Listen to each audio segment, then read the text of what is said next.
नमस्कार छात्रों, पाठ 10वां ठेस, जिसके लेखक मनीश्वर नाथ रेणु है। पहले भाग में हमने देखा है कि सिरचन किस प्रकार तरह तरह की चीज़ें बनाता है और पुराने ज़माने में ऐसे कारीगरों को एक आध दूसरा पुराना दुराना कपड़ा देकर विदा किया जाता है। आगे देखिए, कुछ भी नहीं बोलेगा, ऐसी बात नहीं। सिरचन को बुलाने वाले जानते हैं, सिरचन बात करने में भी कारगर है। महाजन टोले के भज्जू महाजन की बेटी सिरचन की बात सुनकर तिलमिला उठी थी। ठहरो, मैं माँ से जाकर कहती हूँ। इतनी बड़ी बात? यानी कि सिरचन किसी को भी फटकार सकता था। वह छोटा बड़ा कुछ लिहाज नहीं रखता था, ऐसा वह कारीगर था, क्योंकि उसके समान उस इलाके में दूसरा कारीगर नहीं था। एक दिन उसने महाजन टोले के भज्जू महाजन की बेटी को खरी खोटी उसने सुनाई थी, जिससे वह तिलमिला उठी थी, मतलब वो गुस्सा हुई थी और उसने कहा था कि देखो, मैं माँ से कहती हूँ। बड़ी बात ही है बिटिया, बड़े लोगों की बस बात ही बड़ी होती है, नहीं तो 2-3 पटेर की पाटियों का काम सिर्फ खेसारी का सत्तू खिलाकर कोई करवाए भला? यह तुम्हारी माँ ही कर सकती है बबूनी, सिरचन ने मुस्कुराकर जवाब दिया था। खेसारी मतलब एक प्रकार की दाल, सीधी सी। तो उसने बिटिया को समझाया था, अरे 2-3 पटेर की पाटियों का काम इतनी मामूली सी खेसारी के माध्यम से नहीं किया जाता, वह तुम्हारी माँ ही कर सकती है, ऐसा मुस्कुराकर उसने उसे जवाब दिया था। इस बार मेरी सबसे छोटी बहन पहली बार ससुराल जा रही थी। मानू के दूल्हे ने पहले ही बड़ी भाभी को लिखकर चेतावनी दे दी है। मानू के साथ मिठाई की पतीली न आए कोई बात नहीं, 3 जोड़ी फैशनेबल चिक और पटेर की 2 शीतल पाटियों के बिना आएगी मानू तो? भाभी ने हंसकर कहा। बैरंग वापस? इसलिए 1 सप्ताह पहले से ही सिरचन को बुलाकर काम पर तैनात करवा दिया था माँ ने। यानी कि लेखक की बहन की विदाई हुई है, उसे वापस भेजते समय उसके ससुराल वालों ने कहा है कि उसके साथ अगर मिठाई ना आई तो भी चलेगा, लेकिन 3 जोड़ी फैशनेबल चिक और पटेर की 2 शीतल पाटियाँ जरूर होनी चाहिए, मतलब पर्दे और उसके साथ चटाइयाँ जरूर होनी चाहिए। अगर ऐसा नहीं हुआ तो कहा गया है कि बैरंग वापस, मतलब उसे वापस हम भेज देंगे।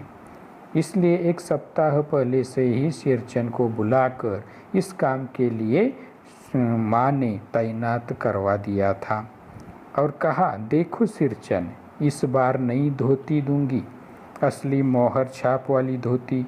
मन लगाकर ऐसा काम करो कि देखने वाले देखते ही रह जाए।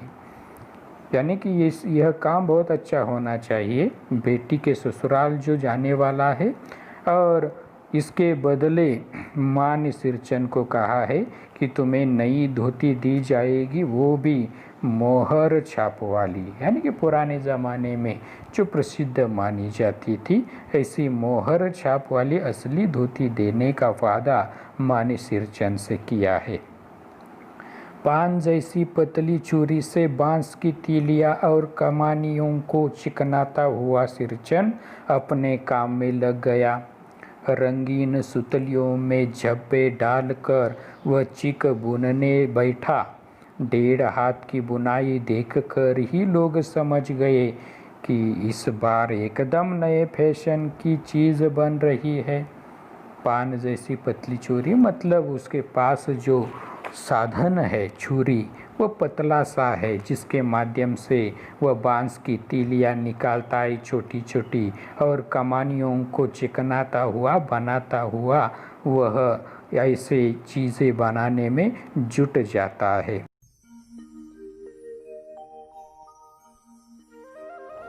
देखिए छात्रों, पुराने ज़माने में इस प्रकार गांव-गांव में ढेर सारे कारीगर काम किया करते थे, जो इस प्रकार बांस की तीलियों के माध्यम से बड़ी खूबियों के सहारे वे शीतल पाटियों को तैयार करते थे, जिसमें ढेर सारी रंगी बिरंगी शीतल पाटियों का उपयोग होता था। तो गाँवों में, देहातों में ऐसे कई प्रकार के कारीगर काम किया करते थे और उनका उतना ही बड़ा महत्व गांव में हमें दिखाई देता था। देखिए यह शीतल पाटी बनाने की विधि किस प्रकार है।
ये है, मंजली भाभी से नहीं रहा गया, पर्दे की आड़ से बोली, पहले ऐसा जानती कि मोहर छाप वाली धोती देने से ही अच्छी चीज़ बनती है तो भैया को खबर भेज देती। यानी कि लेखक की मंजली भाभी है, उसे ये रहा नहीं गया, इतनी बढ़िया चीज़ जो बन रही है, तो उसने सिरचन को टोकते हुए कहा कि अरे हमें भी अगर पहले पता होता कि मोहर छाप वाली धोती देने से इतनी अच्छी अच्छी चीज़ें तुम बना देते हो तो मैं पहले अपने भैया से ये सारी बातें खबर दे देती, उन्हें बता देती। काम में व्यस्त सिरचन के कानों में बात पड़ गई। बोला, मोहर छाप वाली धोती के साथ रेशमी कुर्ता देने पर भी ऐसी चीज़ नहीं बनती बहुरिया। मानू दीदी काकी की सबसे छोटी बेटी है, मानू दीदी का दूल्हा अफसर आदमी है। यानी कि सिरचन के कानों में मंजली भाभी की यह सारी जलन भरी बातें पड़ गई और उसने कहा, नहीं भाभी जी, केवल मोहर छाप वाली धोती से ऐसी चीज़ें नहीं बनती है, ना ही रेशमी कुर्ता देने पर भी ऐसी चीज़ बनेगी। लेकिन मानू दीदी काकी की सबसे छोटी बेटी है, इतना ही नहीं, मानू दीदी का दूल्हा एक बड़ा अफसर आदमी है, इसीलिए तो इतना सारा हो रहा है। मंजली भाभी का मुंह लटक गया। मेरी चाची ने फुसफुसा कर कहा, किससे बात करती है बहू, मोहर छाप वाली धोती नहीं, मूंगिया लड्डू, बेटी की विदाई के समय रोज मिठाई जो खाने को मिलेगी, देखती है ना। यानी कि सिरचन की बातों से मंजली भाभी का मुंह लटक गया। मंजली भाभी उदास जलन भरी दिखाई देने लगी तो लेखक की चाची ने फुसफुसा कर कहा, अरे किससे बात कर रही हो बहू, केवल मोहर छाप वाली धोती नहीं तो ढेर सारी मिठाइयाँ जो बेटी की विदाई में हो रही है, लड्डू मिठाइयाँ उसे खाने को मिल रहे हैं और इसीलिए तो यह सारा हो रहा है, तुम्हें नज़र नहीं आ रहा। दूसरे दिन चिक्की पहली पांति में 7 तारे जगमगा उठे। 7 रंग के 7 भैया तारा अपने काम में मगन सिरचन को खाने पीने की सुध नहीं रहती। चिक में सुतली के फंदे डालकर उसने पास पड़े सूप पर निगाह डाली।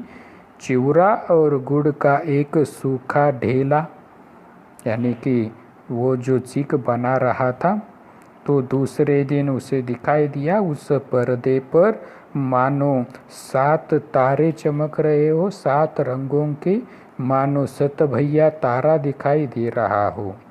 इतने में सिरचन के लिए खाने का इंतजाम किया गया।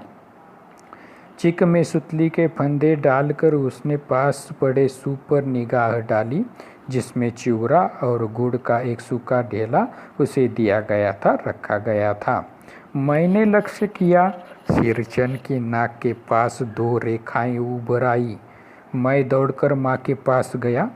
माँ, आज सिरचन को कलेवा किसने दिया है? सिर्फ चिवड़ा और गुड़। लेखक देख रहे हैं क्या हो रहा है। तो उन्होंने देखा कि सिरचन के चेहरे पर निराशा उभर आई है। लेखक दौड़कर अपने माँ के पास चले गए और उन्होंने कहा कि सिरचन को इस प्रकार का कलेवा किसने दिया? यानी कि कलेवा मतलब नाश्ता हम कह सकते हैं, छोटा सा भोजन। तो केवल सिर्फ चिवड़ा और गुड़? माँ रसोई घर के अंदर पकवान आदि बनाने में व्यस्त थी। बोली, अरे मंझली, सिरचन को बूंदिया क्यों नहीं देती? बूंदिया मैं नहीं खाता काकी। सिरचन के मुंह में चिवड़ा भरा हुआ था, गुड़ का ढेला सूप में एक किनारे पर पड़ा रहा, अछू था। यानी कि माँ ने कहा कि अरे मंजिया भाभी, सिरचन को बूंदिया दे दो। लेकिन सिरचन चिवड़ा खा रहा था। उस सिरचन ने यूं ही बता दिया, नहीं नहीं भाभी, मैं चिवड़ा नहीं खाता। माँ की बोली सुनते ही मंझली भाभी की भौहें तन गई। मुट्ठी भर बूंदिया सूप में फेंक कर चली गई। मंझली भाभी ने जलन से ही यह सारा किया था। तो जैसे ही माँ ने उसे कहा कि उसे बूंदिया क्यों नहीं देती, तो उसकी भौहें तन गई, यानी कि वह गुस्सा हो गई, क्रोधित हो गई और उसने मुट्ठी भर बूंदिया सूप में उसके फेंक कर वह चली गई। सिरचन ने पानी पीकर कहा, मंझली बहुरानी, अपने मैके से आई हुई मिठाई भी इसी तरह हाथ खोलकर बांटती है क्या? बस मंझली भाभी अपने कमरे में बैठकर रोने लगी। चाची ने माँ के पास जाकर कहा, मुँह लगाने से सिर पर चढ़ेगा ही, किसी के नेहर ससुराल की बात क्यों करेगा वह? यानी कि सिरचन के इस प्रकार बोलने से मंझली बहुरानी गुस्सा हो गई, क्योंकि सिरचन ने उसे कहा कि क्या तुम भी अपने ससुराल से आई हुई मिठाइयों को इसी प्रकार हाथ खोलकर बांटती हो?